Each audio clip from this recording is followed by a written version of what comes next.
Boombox. Hola a todos, bienvenidos a Calamares en su tinta.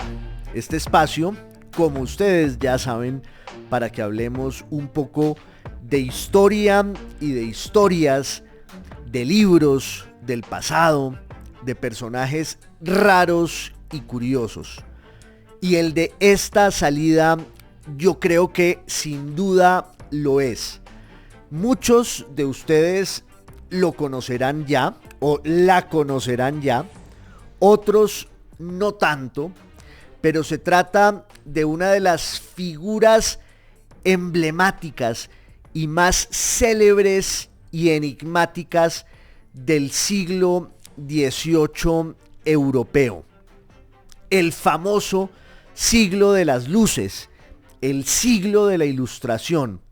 quizás uno de los momentos de mayor esplendor artístico, literario, cultural, político, económico y militar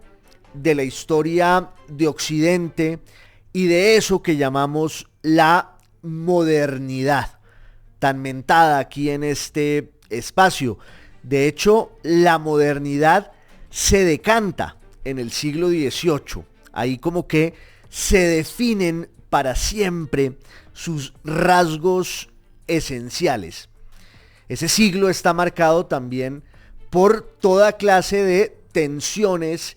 y conflictos y guerras entre las grandes potencias europeas que están apuntalando su dominio imperial y colonial en el mundo entero. Es el gran pulso de la dominación global de Europa y sobre todo sus grandes potencias, en particular la Gran Bretaña y Francia, que son realmente el epicentro de esta ebullición intelectual, ideológica, jurídica, política, de la Ilustración, de la definición del capitalismo, el imperialismo y todo lo que ya he ido mencionando. Es una época también marcada por la aparición y la presencia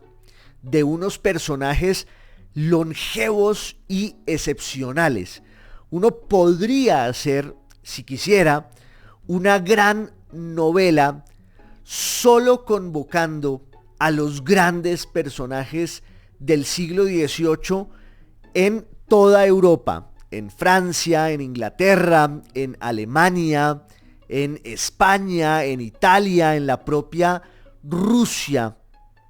Eran todos pensadores universales, con una curiosidad y una voracidad insaciables, también porque es un siglo en el que los grandes viajes de descubrimiento y de exploración científica están ensanchando no solo el horizonte y el panorama del mundo, sino también el de la mentalidad de los corresponsales que en las tabernas y en los salones y en las cortes en Europa empiezan a recibir esas noticias y esas cartas y esas crónicas de quienes van en los barcos por los mares más distantes, dejando su testimonio de una empresa que es a la vez eso, cultural, científica, una especie de aventura espiritual, pero que lleva en el fondo también ese catálogo de aspiraciones económicas, políticas y militares de dominación del mundo entero en nombre de una premisa, y es que la cultura europea, la cultura blanca, occidental y ya del todo moderna, tiene una especie de deber moral, entre comillas, de redimir de la barbarie también entre comillas, a esa enorme periferia que es el mundo y que va a ser colonizada por Europa, siempre en nombre de ese argumento tan arbitrario y tan caprichoso. Era un argumento cultural, muchas veces religioso, que tenía que ver con la proyección de los valores occidentales sobre todos esos ámbitos que no eran Occidente y que sin embargo entran en la órbita de los grandes reinos de Europa, de Occidente, por razones, insisto, o culturales o económicas y también políticas, también religiosas, y como que toda esa efervescencia desembocaba, ya dije, en las cortes, en los salones, en los bares, en las tabernas, en las academias, en los cafés, y había una obsesión por comentar y debatir lo que estaba pasando en todas partes. Ese es el caldo de cultivo de eso que llamamos con letras mayúsculas la Ilustración. Y ahí aparecen unos personajes muy extraños, excéntricos, geniales y, como dije antes, en muchos casos longevos, personajes que viven muchas décadas y cuya vida, cuya biografía de alguna manera nos permite tomarle el pulso a esa época. El personaje del que vamos a hablar hoy, él o ella o ella, como muchos señalan en nuestro tiempo, no sin cierta ironía, pues es una de esas figuras extrañísimas que parecen más surgidas del teatro o de la novela que de la propia realidad histórica. Yo me encontré con él o con ella hace muchísimos años en un libro estupendo de un esgrimista inglés, campeón de esgrima, que se llama Richard Cohen, y que además de ser un gran esgrimista, es también un magnífico prosista, que escribió un libro que se llama Blandir la espada. Yo lo recomiendo mucho porque es un catálogo delicioso de historias y anécdotas que tienen que ver con el arte y el oficio y el destino de la espada y el acero en la historia de la Europa moderna. En ese libro, hace muchísimos años, yo me encontré con un personaje que se llama el Caballero de Eón, que fue un político, un escritor, un diplomático, un espía y sobre todo un avezado y diestrísimo espadachín. Nació en 1828 en la Borgoña francesa y murió en 1810. Es decir, que vivió más o menos 82 años y, como ustedes ya lo habrán intuido, su vida atraviesa todo el siglo XVIII y de una manera encantadora permite que podamos contarlo un poco mejor o que nos asomemos a algunos de sus resquicios, a algunas de sus grietas más interesantes y reveladoras. Todo lo que he contado hasta aquí, esa especie de resumen taquigráfico de los rasgos y la vida del Caballero de Eón, no es muy extraño ni muy excepcional. Muchos en aquel tiempo se dedicaban a lo mismo, a la literatura y el memorialismo, a la diplomacia, al espionaje y por supuesto a los duelos del honor de capa y espada. Sin embargo, el caballero de Eón vivió los primeros 49 años de su vida como un hombre además muy famoso, muy reputado,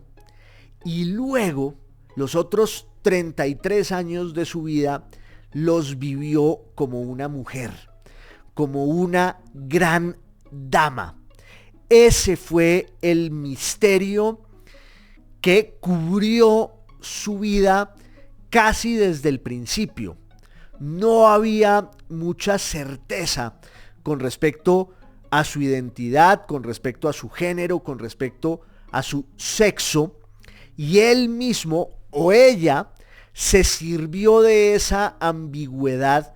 para ejercer la profesión y el oficio que quizás más le gustara, que era el del espionaje. Pero insisto, era un personaje tan extraño desde el punto de vista físico, pero también desde el punto de vista sociológico, desde el punto de vista literario, desde el punto de vista político, que se escribieron libros y libelos en su tiempo para desentrañar el gran misterio, el enigma del caballero o la dama de Eón. Hoy en día tenemos muchísima más conciencia y sensibilidad con respecto a estas cuestiones. Es sin duda una de las virtudes y una de las ventajas de nuestra época, que hay mucha más apertura para pensar y entender todo lo que tiene que ver con la identidad sexual,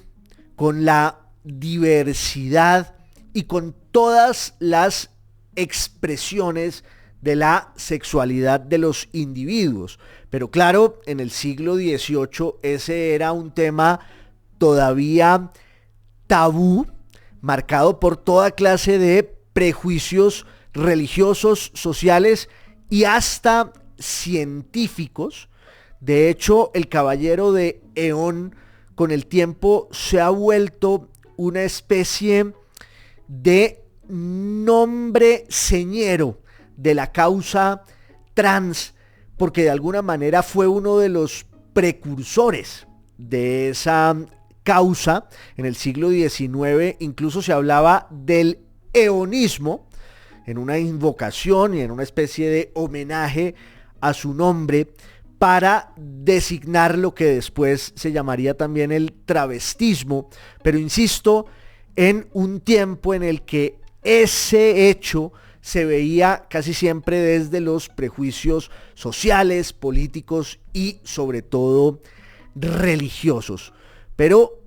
la vida del caballero de Eón se puede contar también como lo que es una novela apasionante, una obra de teatro como surgida de su propia pluma, que era agraciada, rápida y encantadora. Ya dije, el caballero de Eón nació en Francia, en la Borgoña o en la Burgundia, como se decía entonces, en 1728. Su familia pertenecía en apariencia o a la baja nobleza o a la burguesía en ascenso. Hubo una discusión, un debate interminables en su tiempo sobre la estirpe y los abolengos del caballero de Eón, cuando él ya era un figurón, uno de los grandes personajes de la corte francesa y luego de toda Europa. Lo cierto es que su padre era un funcionario del Estado francés, de la corte francesa, en la monarquía de los Borbones y sobre todo bajo el reinado de Luis XV, que era el bisnieto nada menos y nada más de su antecesor, el rey más importante de la historia de Francia, que era Luis XIV. Luis XV llegó a ser rey de Francia muy niño y pasó buena parte de su juventud bajo la tutela de unos ministros y unos funcionarios que gestionaban el destino de Francia, que era una gran potencia política, militar, colonial, y que claro, se había consolidado como tal en las décadas anteriores, en el siglo XVII, que fue el siglo de la definición del poder francés, del poder de la dinastía allí de los Borbones, de la mano sobre todo de Luis XIII y luego de Luis XIV y sus famosos superministros que gestionaban no solo la política interna de la consolidación de un Estado que fue el primer modelo del Estado moderno, tal como lo conocemos hoy, un Estado burocratizado, un Estado con unas estructuras administrativas muy bien definidas, y eso fue lo que lograron los franceses en la segunda mitad del siglo XVII y a lo largo de todo el siglo XVIII. Pero en aquella época el Estado no se podía pensar de manera aislada y solitaria, mucho menos en la Europa de las grandes potencias coloniales, y Francia era un actor protagónico en ese complejísimo ajedrez en el que sus reyes jugaban siempre con muchas bazas y atizaban toda clase de guerras y conflictos internacionales para garantizar sobre todo la neutralización de sus enemigos. En un momento dado, España, que había llegado a ser el imperio más grande de la tierra, pero que ya a finales del siglo XVII y a lo largo del siglo XVIII era un imperio en retirada, un imperio en decadencia, y se fue marginando de la gran definición del poder político, imperial y colonial, que fue el escenario en el que Inglaterra, la Gran Bretaña y Francia partieron sus lanzas. De hecho, el siglo XVIII es un siglo de grandes guerras de las potencias europeas, y esas guerras tenían siempre un trasfondo global, un trasfondo colonial imperial. La primera de esas guerras se da justamente por la definición de qué estirpe, qué dinastía real va a entrar a gobernar, a reinar en España, porque resulta que el último rey de la casa de Habsburgo, que era la casa que reinaba en España desde 1516, el último heredero de esa estirpe, Carlos II, se había quedado sin herederos, y en 1699, entre 1699 y 1700, empieza una puja en Europa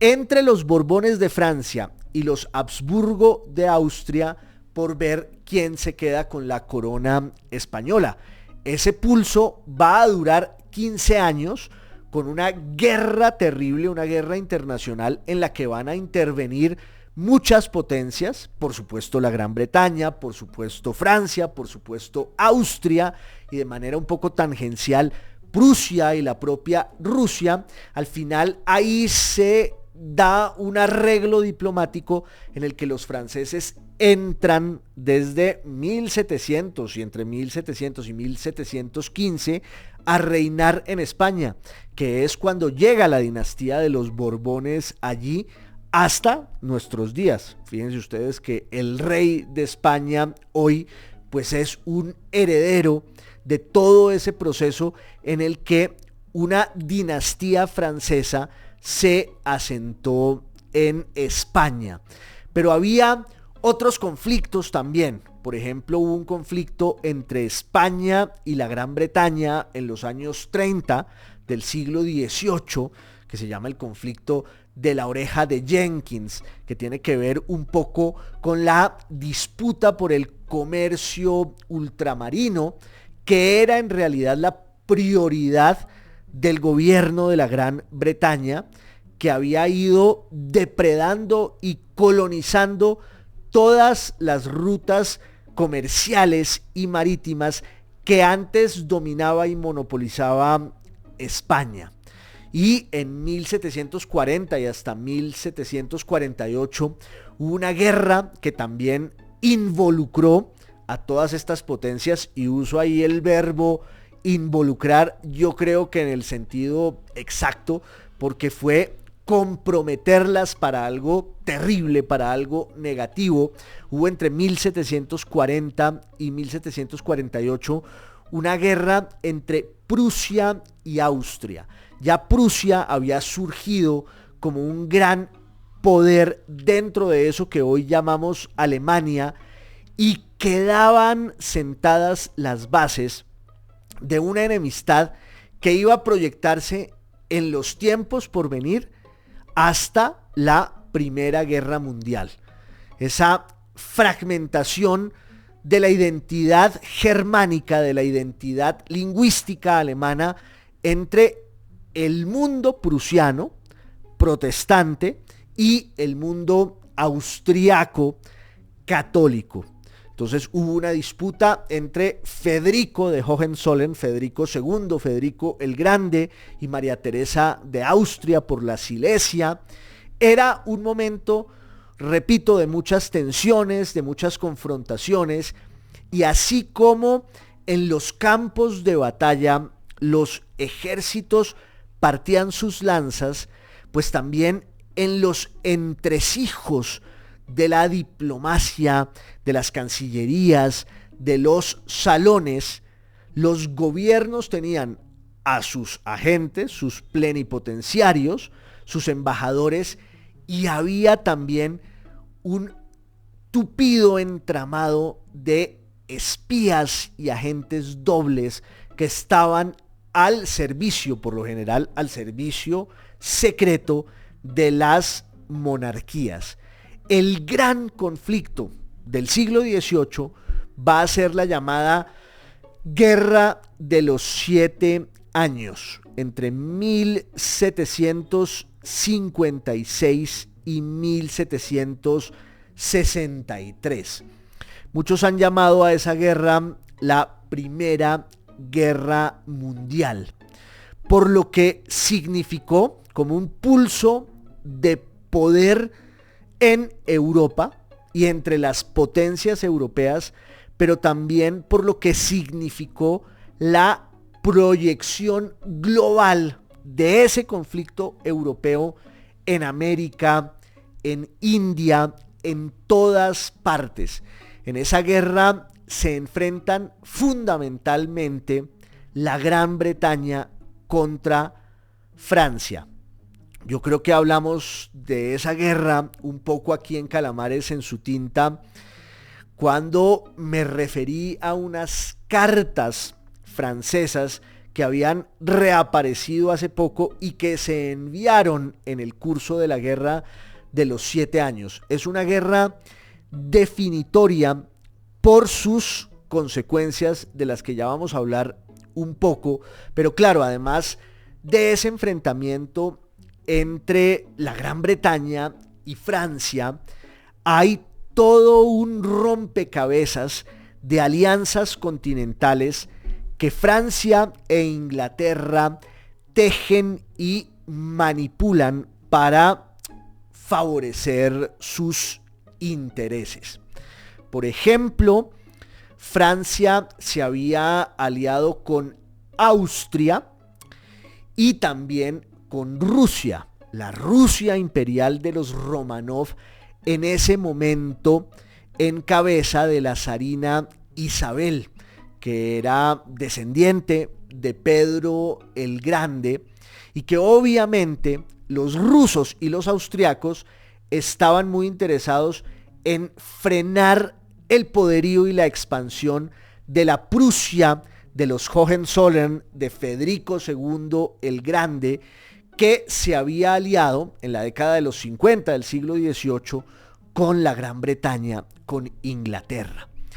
Y ahí se necesitaba el concurso siempre de muchos espías políglotas, encantadores, competentes. Y uno de esos espías fue nada menos y nada más que este personaje que protagoniza nuestra salida de hoy, que se llama el Caballero de Eón, que como ya dije, nació allí en la Borgoña francesa, hijo de un funcionario de la corte de Luis XV, gracias a lo cual el Caballero de Eón, que se llamaba Carlos de Eón de Beaumont, pues pudo ir a estudiar a París, a lo que entonces se llamaba el Colegio Mazarino o el Colegio Mazarin, en homenaje a un gran estadista de la Francia del siglo XVII, y ahí el Caballero de Eón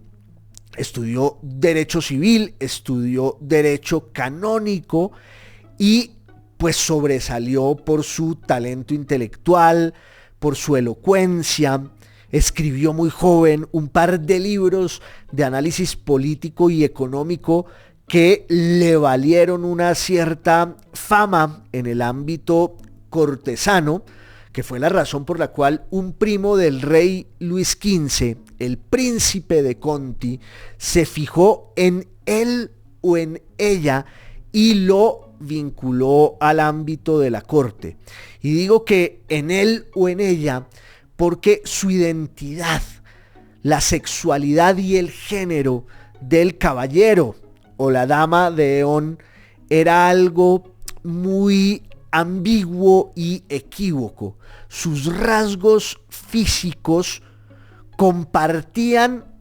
tanto la virilidad de su presencia en la corte como una cierta condición femenina, incluso desde lo físico, que le permitió que él se vistiera de mujer en muchos de esos bailes y saraos tan célebres de la corte de Luis XV en Versalles. Además, Luis XV, que ponía muchas veces el destino de su propio reino y de su propio país en las manos de sus queridas, de sus amantes, de sus favoritas. Una de ellas, muy célebre, Madame Pompadour. Y en ese mundo, pues el Caballero de Eón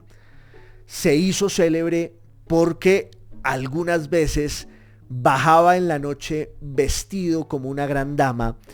y su capacidad de mimetizarse, su capacidad de trasvestirse era tan impresionante que en un momento dado el rey y el príncipe de Conti se dan cuenta de que pueden mandarlo o mandarla a Rusia para que trabaje unas labores de espionaje y consolidación de la alianza y la amistad y la relación entre Francia y el gobierno de la zarina Isabel. Pero claro, Prusia e Inglaterra tenían cerradas casi todas las vías de acceso entre el mundo francés y austriaco y el mundo ruso, como consecuencia de las disputas todavía en ciernes, todavía latentes, que van a estallar solo desde 1756 con la llamada Guerra de los 7 años. Pero el Caballero de Eón logró pasar a Rusia vestido como una mujer, como una dama que se llamaba Lía, y que logró persuadir a todos los que la vieron, incluyendo a la propia zarina, que incorporó a esta dama francesa de grandes maneras a su corte y la volvió una de sus consejeras más cercanas, tanto que la zarina fue ganada de manera definitiva y perdurable para la causa de Francia. Ahí estuvo muchos años, 2 o 3 años, el caballero de Eón o la dama de Eón o Lía, sirviendo como espía y en su condición de mujer, y mujer encantadora y seductora. Después regresa a Francia porque ya la guerra ha empezado. Regresa en 1759, la guerra ha empezado en 1756. Como ya dije, es una guerra que ocurre a la vez en el continente europeo, pero que se proyecta a la América del Norte, a Canadá, esa zona de frontera entre el dominio francés y el dominio inglés en Norteamérica, se proyecta sobre el subcontinente indio, que en últimas va a ser la gran puja que va a ganar la Gran Bretaña, expulsando de allí a holandeses, portugueses y sobre todo franceses, para definir lo que va a ser su gran imperio colonial en la India. Incluso en América Latina hubo una especie de réplica de esa guerra de los 7 años, porque España entró en favor de Francia. No en vano, los Borbones españoles pues eran primos de los Borbones franceses y había un pacto de familia, y los portugueses entraron en favor de Inglaterra. Y se libró aquí en América lo que se llamó la Guerra Fantástica, y se llamó así con un nombre poético y bellísimo, no porque tuviera tintes literarios, sino porque fue una guerra que no se peleó jamás. Fue una guerra siempre en ciernes, siempre latente, y nunca llegó al campo de batalla. Por eso se llama la Guerra Fantástica. Pero mientras está pasando todo esto, el caballero de Eón vuelve y se enlista como hombre en el ejército francés, pelea en muchas de las batallas más importantes de la Guerra de los 7 años, gana muchos honores, gana la medalla de San Luis, que le va a valer incluso el título de caballero, y es enviado a la Gran Bretaña, que era el gran enemigo de Francia, para que opere allí también como espía. No tuvo que trasvestirse, no tuvo que ataviarse como mujer para ejercer como espía en la corte de Jorge III. Incluso llegaron a decir que se hizo amante de la reina de Inglaterra, la reina Carlota, y lo cierto es que sí fue muy bien recibido en todos los ámbitos de la sociedad inglesa. En ese momento Inglaterra vivía un esplendor cultural, literario, por no hablar del esplendor económico, político y militar, pero era el epicentro de uno de los destellos de la literatura occidental más deslumbrantes y luminosos que conozcamos. Es la Inglaterra nada menos y nada más que del Dr. Johnson y de una gran cantidad de personajes como Joseph Banks, como Adam Smith, como Edmund Burke, que oscilan entre el pensamiento político, el pensamiento económico, la gran literatura de las novelas que tratan de copiar y replicar en la lengua inglesa la tradición española y cervantina del modelo del Quijote. Ya se ha escrito Tristram Shandy, es la saga novelesca de un personaje como Fielding, y eso es lo que encuentra el caballero de Eón, que sigue jugando un poco con la ambigüedad de su condición, de su identidad incluso sexual, porque él mismo en sus memorias posaba de asexuado. y decía que nunca tuvo de verdad una amante en Inglaterra, se especulaba y se sospechaba si era en realidad un hombre o una mujer. Se hizo en la Bolsa de Londres una apuesta de 200.000 libras esterlinas para saber si el caballero de Eón era más bien la dama de Eón. Eso se habría resuelto si él hubiera permitido una revisión médica a la que se negó por considerarla en exceso humillante. En realidad, él allí en Inglaterra estaba dedicado a la vida social, a la vida literaria y a la misión que le había encomendado el rey de Francia, Luis XV, que era el intento de invadir Inglaterra. Ese viejo sueño francés que no se cumplió, no se consumó jamás. Trató también de acometerlo Napoleón Bonaparte y era un poco la evocación de cómo en el siglo XI los hombres de Guillermo el Conquistador habían llegado desde Normandía a la Gran Bretaña para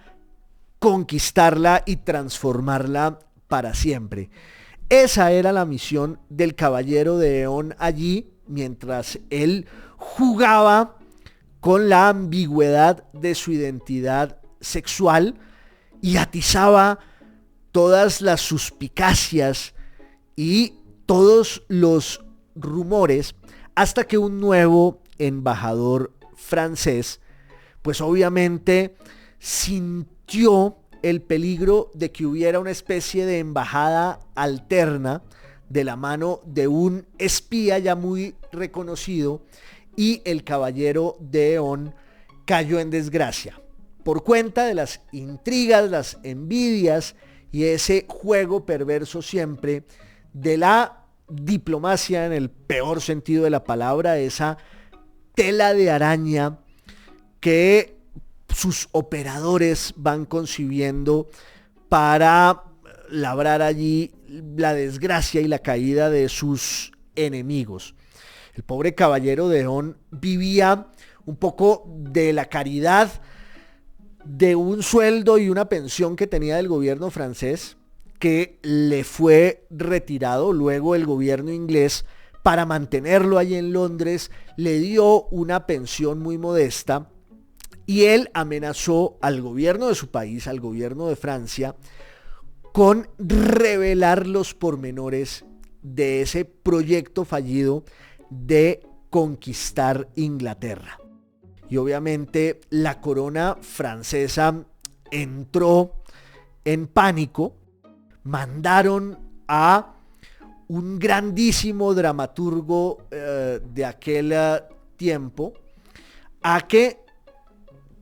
transara con el caballero de Eón, a que lo sobornara. Le dio una suma cuantiosa por sus papeles, muchos de los cuales regresaron a París, y él mismo pidió regresar a su patria ya en tiempos de Luis XVI, el rey famoso de la Revolución Francesa, el rey decapitado con su esposa María Antonieta de Austria, hija de María Teresa de Austria, que termina acogiendo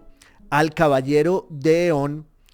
que había pedido regresar a su país solo con una condición, y es que aceptara todo el mundo que él no era un hombre sino una mujer. Hubo una junta médica y se llegó a la conclusión de que él había vivido de manera equivocada como un hombre por 49 años, pero en realidad era una mujer. Y cuando regresa a Francia va a vivir como la dama de Eón, siempre promoviendo y atizando el misterio de su condición. En unas circunstancias económicas y vitales muy difíciles y dolorosas, lo único que le quedaba a la dama de Eón, a ella, ahora que vivía como una mujer reconocida pues por toda la sociedad. Lo único que le quedaba era el talento, la destreza que había ganado de joven como espadachín o como espadachina. En otra de las escaramuzas militares de Francia de aquel tiempo, ya estamos hablando de la década de los 70 del siglo XVIII, la dama de Eón quiso vincularse otra vez al ejército francés que le había dado todos los honores,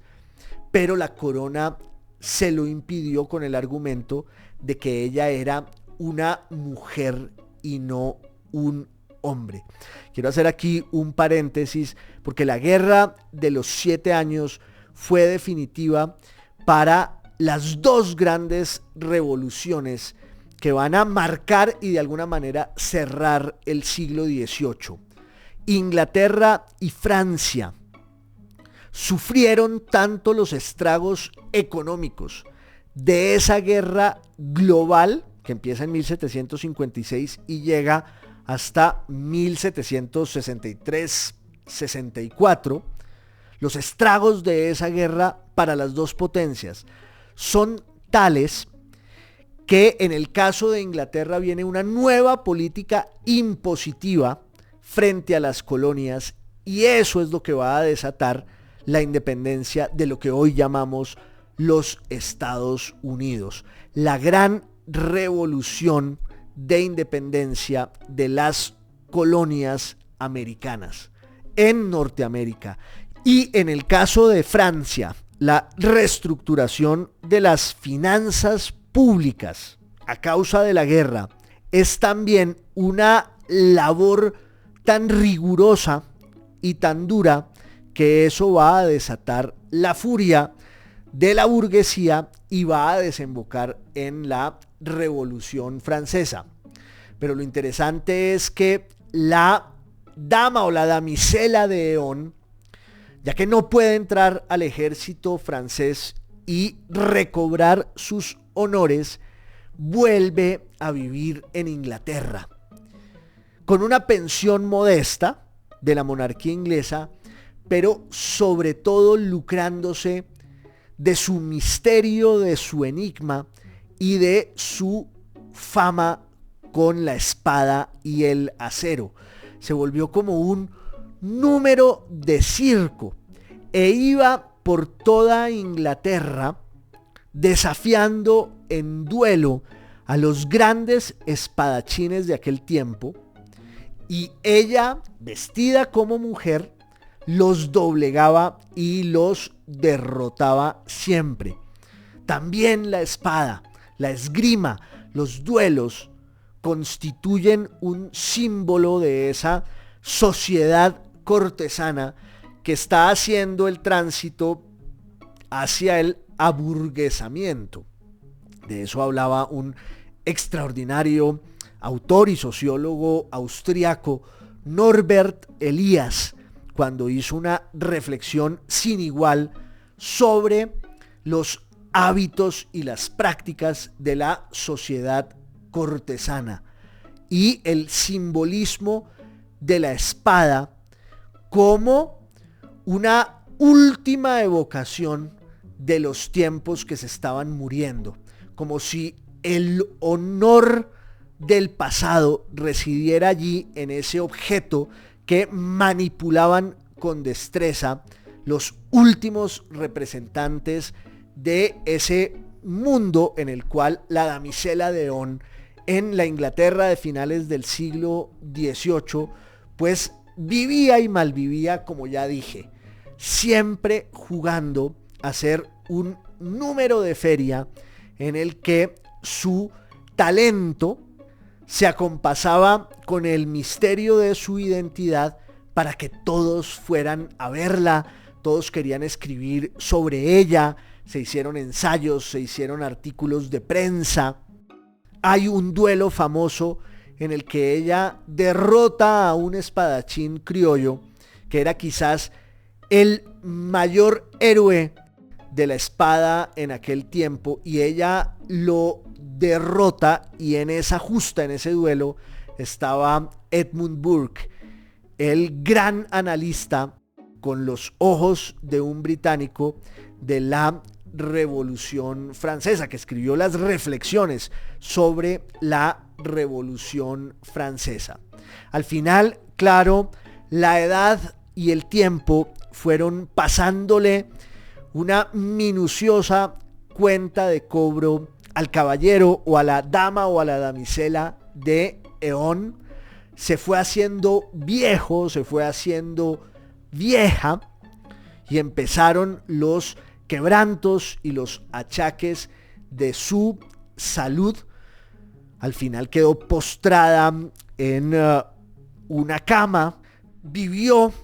los últimos años de su vida